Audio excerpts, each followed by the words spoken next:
Como manter um diálogo produtivo? Como ter um diálogo produtivo? Esse é um tema crucial para uma vida de qualidade, porque é através da comunicação que a gente existe no mundo desde quando a gente nasce, né? Então, desde quando a gente é pequenininho ali, que a gente nasce, cresce, né? E o desenvolvimento da criança, ele é moldado por vários fatores, né? Fatores físicos, culturais, ambientais, sociais e políticos que permeiam a vida da criança. Então, a gente, quando bebê, a gente vai ali, né, nesse contexto, adquirindo a linguagem, mas também adquirindo a cultura da linguagem, né? A gente vai aprendendo as palavras, as frases e vai criando um repertório linguístico que nos acompanha e que cresce ao longo da nossa vida. Mas de nada adianta a gente ter um repertório linguístico gigantesco se a gente se comunica mal. Então, uns episódios atrás eu falei sobre isso e uma seguidora aqui do canal do YouTube pediu para gravar um vídeo sobre isso, né? Como ter um diálogo produtivo. E hoje eu vou falar um pouco sobre isso aqui com vocês. Em primeiro lugar, o que é um diálogo produtivo, né? O diálogo, antes de mais nada, ele pressupõe uma troca, uma conversa. Então, a primeira coisa é, se você estiver falando sozinho, ou se a pessoa estiver falando sozinha, não é diálogo, é monólogo, né? Então, o monólogo é só quando você está emitindo as suas ideias, você falando sozinho. O diálogo não, o diálogo você emite as suas ideias, recebe as da outra. Na linguística a gente fala de emissor e receptor, né? Na língua portuguesa, ali quando a gente está aprendendo teoria da linguagem, e isso é importante, né, para a gente caracterizar o diálogo. No diálogo, então, pressupõe que você emite e recebe, e que o outro sujeito que está dialogando com você também emite e recebe, né? E nesse diálogo é muito importante que essas trocas, né, não só de palavras, permitam também a leitura de outras formas de comunicação que estão embutidas no ato de dialogar. E eu vou falar sobre isso também. Meu nome é Ana Moraes, você já me conhece, eu sou consultora, sou professora, palestrante, sou autora do livro Reinventando a Felicidade, esse livro aqui, que está em todas as plataformas de venda de livros, né, no Brasil, as principais, e é um livro muito bonito, né, que fala sobre um encontro profundo com o presente e consigo mesmo. Não deixa de ler, tá, gente? O meu livro está muito bacana, não é porque eu escrevi, não, mas foram 2 anos de pesquisa para produzir esse livro que eu entrego com muito carinho. Mas então é isso. Hoje vamos falar sobre diálogo aqui a pedido de uma seguidora do canal, né? Ela fala assim: mas como é que eu tenho um diálogo produtivo? Então, o primeiro pressuposto é esse: entender que o diálogo existe quando as duas pessoas falam e se ouvem. Observe muito isso, né? Se você estiver falando sozinho ou só escutando, então não está tendo diálogo. Você precisa dizer, peraí, que a gente não está dialogando, eu estou só escutando a sua palestra, né? Ou às vezes você está palestrando e não está entendendo que o outro também não está participando dessa conversa, né? Então, esse é o primeiro pressuposto do diálogo, né? O segundo pressuposto para você manter um diálogo bacana, efetivo, para você elevar a qualidade dos seus diálogos na sua vida, é você entender que a comunicação, ela ocorre em diversas camadas, né? Ela não é só o que a gente fala. A comunicação também acontece nas entrelinhas, a comunicação também acontece através é, da leitura, da linguagem corporal e do tom de voz, além de ocorrer pelas palavras. Inclusive, tem um livro que é um clássico da área de psicologia do comportamento. Tenho certeza que se você for na livraria hoje, você vai encontrar esse livro, que é um livro chamado O Corpo Fala. Esse é um livro clássico, esse livro tem décadas e continua, por incrível que pareça, sempre entre os mais vendidos aqui no Brasil. Sinal de que a gente precisa aprender muito sobre o diálogo, né? E sobre também como ler a comunicação além das palavras. Bom, então é isso. A comunicação ocorre 7% pelas palavras. Isso é um estudo científico, tá, gente? Eu vou deixar as referências dele aqui, desse estudo que identificou essa composição nos comentários do vídeo. 7% da nossa comunicação apenas ocorre por meio das palavras. Somente 7%. 38% da nossa comunicação acontece pelo tom de voz, né? Então, o tom de voz, ele imprime também um sentido de dizer que pode corroborar com as palavras, pode contrariar as palavras e pode, inclusive, desvincular das palavras. Então, o tom de voz, 38% da nossa comunicação acontece pelo tom de voz. Tem até uma piada muito antiga, né, que eu vou contar aqui, abre parênteses, os pais pegam a filha e mandam para estudar na cidade grande, né? Eles moram no interior, mandam a filha para estudar na cidade grande, né? E aí, passados alguns dias, o pai recebe um telegrama e chega para a mulher bravo, chateado, isso é antigo, tá, gente? E diz assim, olha aí o que a sua filha mandou. Ela mandou um telegrama dizendo, pai, mande dinheiro, né? Aí a mãe, né, é também sabido cientificamente que as mulheres possuem um repertório maior, tanto de palavra quanto de tons, do que os homens, tá? Isso também é científico, não estou falando aqui abobrinha, não, isso é científico. Aí a mãe pega o telegrama, olha, né, e aí vira para o pai e diz assim, não, ela não disse isso não. Ela disse assim, olha, pai, mande dinheiro. Então veja que o tom, ele muda completamente aquilo que a gente quer dizer. E 38% da nossa comunicação acontece pelo tom de voz. Então, 7% é o que a gente fala, 38% é o tom de voz que a gente imprime no que a gente diz, e, finalmente, 55% é a linguagem corporal. A linguagem corporal é muito importante para o diálogo, né? Porque se você estiver falando com uma pessoa e ela estiver assim, o que significa? E se ela estiver assim, o que significa? E se ela estiver assim, o que significa? Então, 55% da nossa comunicação é linguagem corporal. Por isso que esse livro, O Corpo Fala, ele é um livro que tem tanta repercussão no Brasil, porque ele é um livro que ensina a gente a ler a linguagem corporal das pessoas, aliado com o que a pessoa está falando e o tom. Então, se a pessoa está falando uma coisa, mas o tom de voz deixa você em alerta, é o seu cérebro fazendo esse trabalho de identificar. Se a pessoa está falando uma coisa, mas a linguagem corporal dela está dizendo outra, o seu cérebro vai automaticamente, talvez você nem saiba por quê, ele vai identificar isso e vai mandar para você uma mensagem dizendo, olha, tem uma dissonância aí entre o que a pessoa fala e a linguagem corporal dela. Então, para você ter um diálogo produtivo, também é muito importante você atentar-se para essas 3 dimensões da comunicação. A comunicação por palavras, o tom de voz e a linguagem corporal. Bom, dito isso, vou trazer aqui algumas perspectivas e propostas de como você manter um bom diálogo em qualquer nível e com qualquer pessoa, né?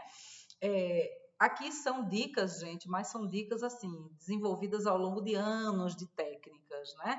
E muitas vezes você também precisa ficar atento ao seu tom de voz e à sua linguagem corporal, principalmente se você estiver num diálogo estratégico, né? Muita gente, por exemplo, vai para uma entrevista de emprego e diz assim, a entrevista foi ótima, eu falei sobre o meu currículo e não entendo por que eu não fui selecionado. Porque a linguagem corporal pode ter sido inadequada ou o tom de voz pode ter sido inadequado. E o entrevistador, ele está treinado para fazer a leitura desses 3 componentes e verificar se existe uma dissonância ali. Se você estiver conversando, por exemplo, com uma pessoa que você está interessada do ponto de vista amoroso, né? O seu cérebro também vai verificar e vai te mandar sinais de que o tom de voz foi inadequado, ou a linguagem corporal não era aliada com o que a pessoa estava falando, ou o contrário. Então, fique muito atento a esses 3 itens, tá? Para você manter uma linguagem, um bom diálogo, né? Tanto da sua parte quanto da parte do seu receptor, tá? Vamos lá. Dicas para manter um bom diálogo, um diálogo produtivo, um diálogo eficaz, onde você consegue resolver situações e conflitos. A primeira coisa é estabelecer uma forma de escutar e ser escutado pela pessoa. Então, se for uma situação de muito conflito, você deve logo dizer, olha, eu vou falar e depois eu vou escutar você. Ou o contrário, né? Eu vou escutar você primeiro e depois eu vou falar. Para que a pessoa se sinta acolhida e você também seja acolhido. Então, o diálogo pressupõe isso, é uma troca. Se só a pessoa estiver falando, não tem ninguém conversando. Né? Então, essa é a primeira coisa, garantir que você escute e seja escutado nessa conversa. Né? E aí, durante a escuta, tanto preste atenção aos seus sinais e à sua linguagem corporal, quanto também à linguagem corporal da outra pessoa. Porque se a pessoa disser assim, tá, eu estou lhe escutando, ela não está escutando. Porque a linguagem corporal está dizendo o contrário, né? Ela está travando aqui, ou ela está bloqueando. Ou então você foi falar com uma pessoa e por acaso ela faz um movimento como esse, ó, coloca alguma coisa na frente, uma mochila, um caderno. Se a pessoa tentar se proteger com alguma coisa, esse é um possível sinal de que ela está desconfortável e está tentando se proteger nesse diálogo, por N motivos. Aí precisa descobrir e fazer a leitura para entender o que ocorre, não é? Não é tão simples assim. Bom, mas dito isso, né, primeiro garantir que é preciso escutar e ser escutado no diálogo, é importante também para você ter um diálogo produtivo, você não generalizar, né? Por exemplo, se você está em conflito com uma pessoa, vamos supor, seu marido, sua esposa, né? Não vale a pena você dizer, é porque você é muito esquecida, você é muito desastrado, não. Você não generaliza, você não rotula a pessoa, porque isso já bloqueia de imediato a sua conversa. Você diz assim, olha, naquele dia, naquela situação X e Y, e aí você ilustra, naquela situação você foi desastrado, ou você foi esquecido, foi relapso. Porque aí você não rotula a pessoa, não joga a pessoa dentro de um balde daquela situação, né, que é adversa para ela, né? Ao mesmo tempo também, se você escuta a pessoa rotulando você, ou então generalizando você, vá direto ao ponto e diga, mas em que situação específica você se refere? Isso sim traz qualidade ao diálogo.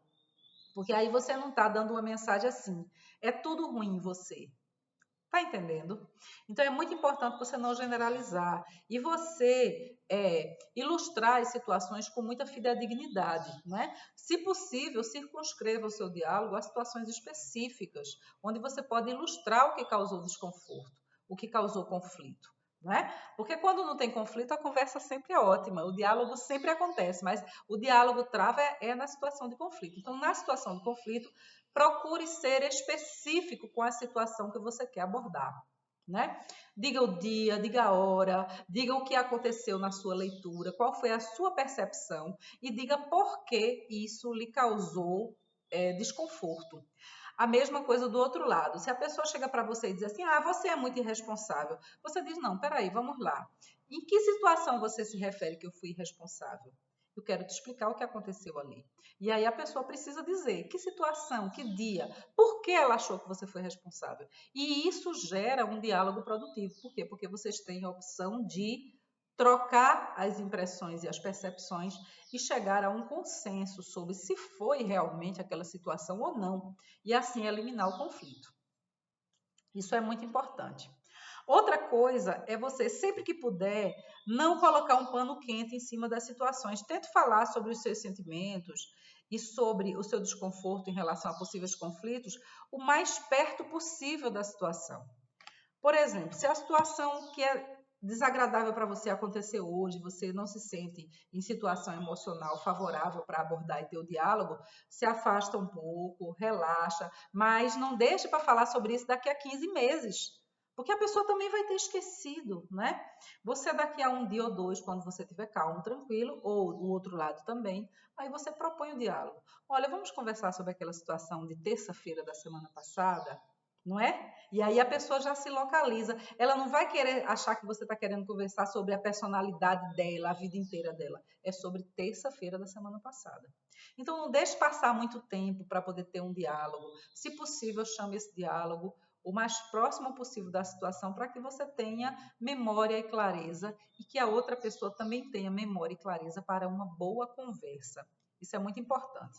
Agora vamos lá para a última dica, né? Analise o contexto e o comportamento, a linguagem corporal durante a conversa, durante o diálogo. Por quê? Porque às vezes a coisa fica tensa e a pessoa começa a dar sinais de que ela não está conseguindo conversar. Não é? Por exemplo, balançar demais a perna, pegar um lápis e ficar fazendo movimentos repetitivos, clique com a caneta, qualquer movimento repetitivo assim, frenético, está denotando que a pessoa não está em condições de conversar ali, ou tem alguma coisa procurando ela, preocupando ela, pode até inclusive nem ser relativa à conversa que vocês estão tendo, né? Então veja a linguagem corporal, observe como a pessoa está, se ela está relaxada, se ela está à vontade, né? Se ela não está com a face travada assim, né? Aquela pessoa que está com raiva querendo falar, ou que ela está completamente absorta, assim, tipo, só esperando você terminar para ir embora dali, né? Então a linguagem corporal da pessoa é muito importante também de ser observada. Mas, é claro, a linguagem corporal só, o tom e a fala, não está desconectado do contexto. Observe o contexto também da conversa. Será que aquele ambiente é favorável para uma boa conversa? Será que está tendo interrupções do filho pequeno, da criança, do colega de trabalho, de um primo que não tem nada a ver com a conversa, né? Procure ter as conversas, sempre que for sobre algum desconforto, de forma reservada, para que a pessoa também se sinta à vontade para se expressar e expressar os seus sentimentos. Então, observe o contexto, mas também observe a linguagem corporal da pessoa durante a conversa. Se você sentir que a pessoa não está no momento favorável, você diz: olha, você quer conversar outra hora? Estou percebendo que hoje não está funcionando. Você quer conversar outro dia? Aí a pessoa vai dizer: ah, quero, porque hoje eu estou com pressa, porque eu vou perder meu ônibus. Ah, não, tenho que buscar meu filho na escola, não tenho tempo para ter essa conversa agora. Vamos mais tarde, né? E aí o diálogo, com certeza, ele vai fluir com mais naturalidade e com mais qualidade na busca de solucionar a situação ou de esclarecer a situação que você quer. Última coisa, às vezes quando você vai para uma conversa muito importante, você precisa de um apoio material, um apoio escrito. Por isso que muita gente sempre usa assim, ó, uma colinha, tem um papelzinho, para não esquecer de dizer que, principalmente se for uma conversa profissional, tá, gente? É muito importante você ter um guia para que você não esqueça e depois precise voltar naquela conversa, porque é desagradável também, né? A pessoa ficar toda hora colocando ali o dedo na ferida. Então, se você sentir que precisa de um apoio escrito, registre no papel ou no celular as coisas que você não pode deixar de dizer ou que a pessoa não pode deixar de escutar, porque você precisa conversar com ela. E também dê espaço para que a pessoa se manifeste sobre a sua fala, assim como você também precisa exigir espaço de se manifestar sobre os seus sentimentos e sua percepção num diálogo com outra pessoa quando ela terminar de falar. Então, aqui eu tentei resumir dicas muito boas para um bom diálogo, uma conversa produtiva, honesta e verdadeira e que funciona. Se você acha que isso funciona, deixa um like, compartilha com outra pessoa, apoia o canal e se você comentar aqui nos comentários do vídeo, eu sempre respondo a todos os comentários, pelo menos enquanto eu conseguir, né? E espero que esse vídeo tenha sido útil para que você consiga promover cada vez mais e melhores conversas e diálogos na sua vida. Até a próxima!